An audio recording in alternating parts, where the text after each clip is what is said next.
Of all Walt Disney's animated classics, the heartfelt story and natural wonders of Bambi seem to touch more people more deeply than any of the fantasy worlds created in his fairy tales. Now, through music, footage, and artwork never before seen by the public, we will celebrate the making of this Disney masterpiece. What you gonna call him? I think I'll call him Bambi. Bambi. Yep, I guess that'll do all right. Bambi, the magic behind the masterpiece. Walt Disney started planning Bambi in 1936, while still in production on his first full-length animated feature, Snow White and the Seven Dwarfs. In the following rare excerpt from the original Disneyland television series, Walt explains how his artists finally achieved Bambi's breathtaking realism. In Snow White, we gained more experience and the courage to take another big step. We'd make a cartoon feature starring only animals. Now, we'd long been interested in the works of Felix Salten, and one of these we felt was ideal. It was Bambi, the story of a deer. We knew that to retain the charm of these creatures, our animated drawings must fully capture the natural movements and attitudes of living animals. At first, animals were brought into studio art classes for close-up study by the Disney artists.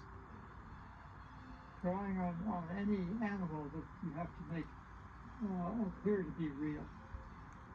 You're just making it believable that the audience accepts it as real. And you have to draw them accurately. A pair of baby deer, appropriately named Bambi and Feline, were imported from Maine and happily housed behind the studio, where the animators could have access to real moving inspiration.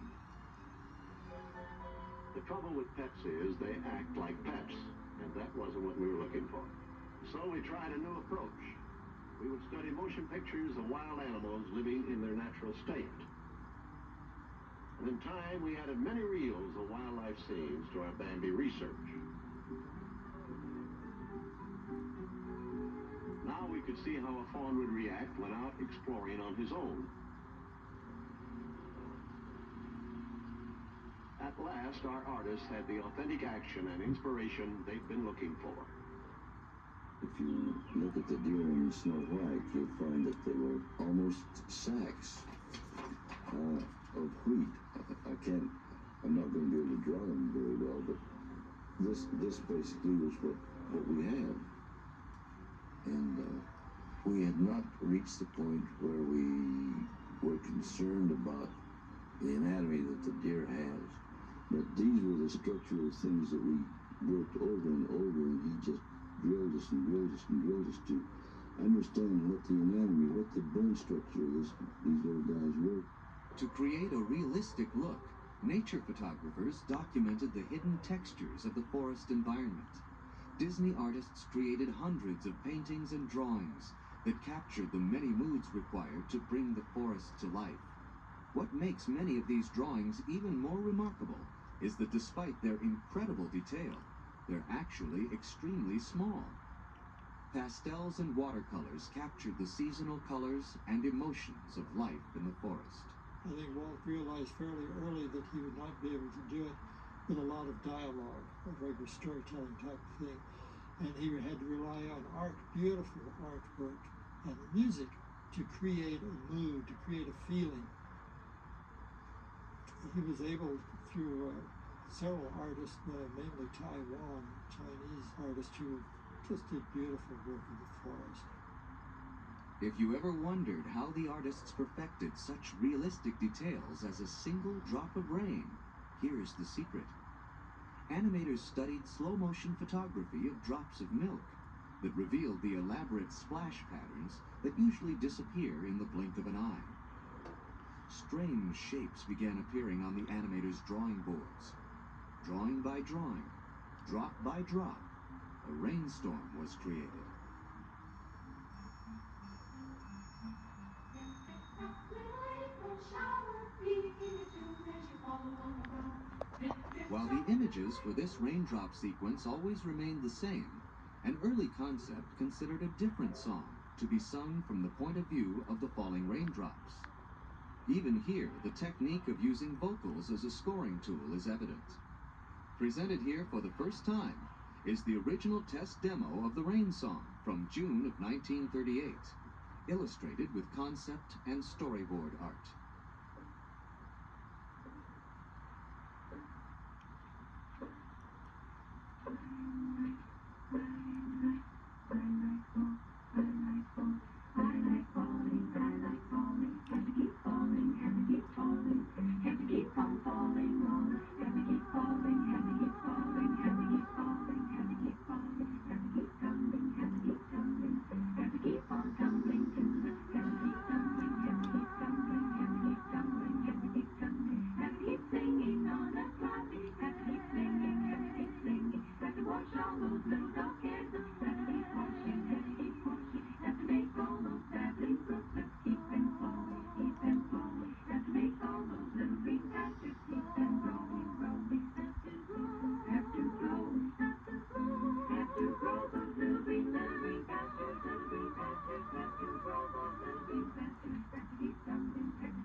Once the animators were comfortable with drawing real animals, they had to adapt them into characters that could supply the range of expression and emotion needed to tell the story.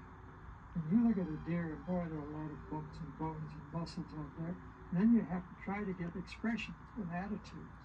And I think Mark Davis was the guy who really opened up the door for it, showing us how you could get animatable expressions, human attitudes on a deer. Fantastic job. Without him, I don't think we ever would have made it. One of the reasons that I came to the studio was that I was more or less expert in the drawing of animals. I took a huge book on baby behavior and would go through, and every interesting child's face I would interpret it into the mask of this young deer. And I think this was a turning point for me for the creation of the characters. A cute baby rabbit character was developed to give the story much-needed comedy relief. And thumping. That's why they call me Thumper. I guess I had more fun with Thumper. I liked his personality. He was so kind of precocious, always telling Bambi what to do, continually getting himself in trouble by saying the first thing that popped into his head. Just eat the blossom. That's the good stuff. Thumper? So I liked the scene because it offered some good acting and it offered some change of attitude. Because when his mother says, "Thumper, what did your father tell you?" Then he goes down and, "Oh, well," and all of that. Eating greens is a special treat. It makes long ears and great big feet. But it sure is awful stuff to eat. I made that last part up myself. I like Thumper just as much today as I did then. It's really kind of fun having that as part of my life. As a 4-year-old, I didn't read the copy. The way the recording was done, it was in a sound studio with a director, reading the lines with the inflection and the enthusiasm that they wanted, and then I did it back to them.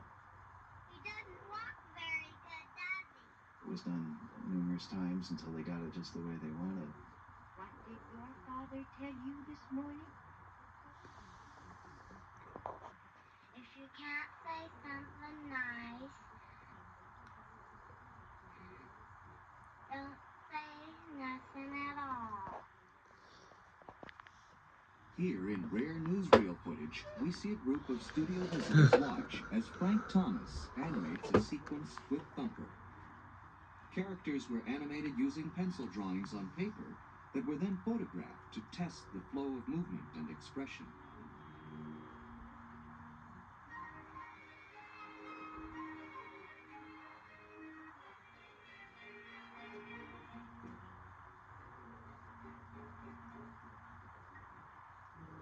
Disney Studios' ink and paint department created all their own paints. For Bambi, nearly 250,000 cells were drawn and painted.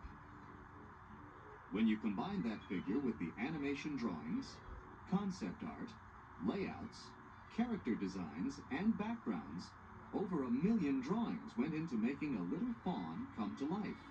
Pretty amazing, isn't it, Bambi?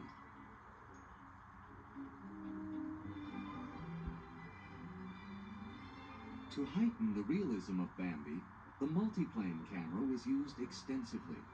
By painting different layers of a scene on separate sheets of glass and moving them independently as they're photographed one frame at a time, flat art could create the illusion of depth. This opening sequence is an excellent example of the magic of the multiplane camera.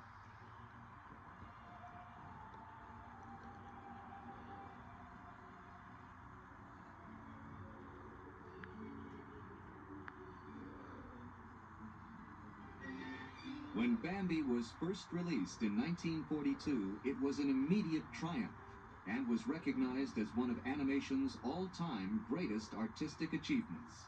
Even now, over half a century later, Bambi continues to delight audiences. Perhaps because of its stark realism, it also lives on as one of childhood's most vividly memorable family classics. We think that Bambi was Walt's favorite picture. All our features were different, but this one was the most different. The death of the mother is the one picture where somebody is really killed, and there's no fairy dust or lover's kiss to bring her back to life. She's dead. And I think that's the big thing that made this so different. Bambi stands out as one of the first environmentally conscious films ever made. It shows that without responsible thinking, man can easily become the enemy of nature. I'm a lover of nature. In fact, I respect nature very much. I feel that through watching, observing the habits of the creatures of nature, man can learn a lot. The careless hunter's campfire almost destroys everything we've come to care about and serves as a valuable lesson for everyone to respect all of nature's creatures and habitats. Despite the inherent traumas and heartbreaks of the struggle for survival in the wild, Bambi and his friends give us a life-affirming example of the resilience of the spirit. I think it was the happiness in it and the realism of the happiness. And happiness was not forced or not gagged. There are things that you might find in your own family, in your neighbor's children, in your own children. And it just lived in your heart for years afterwards.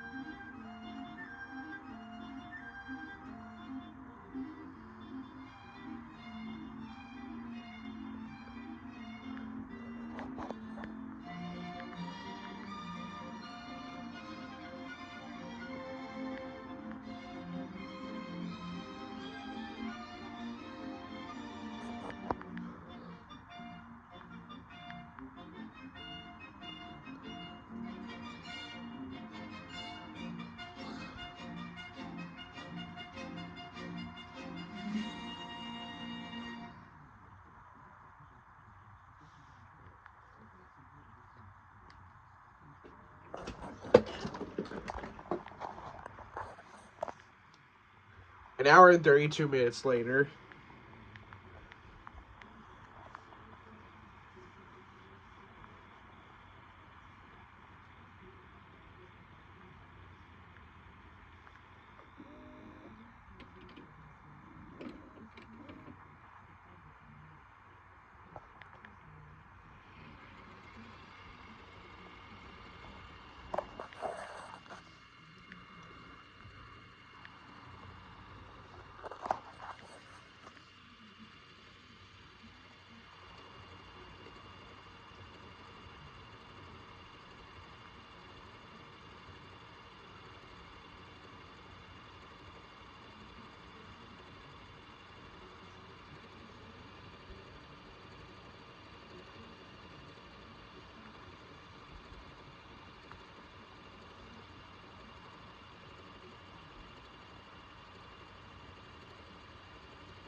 Ugh.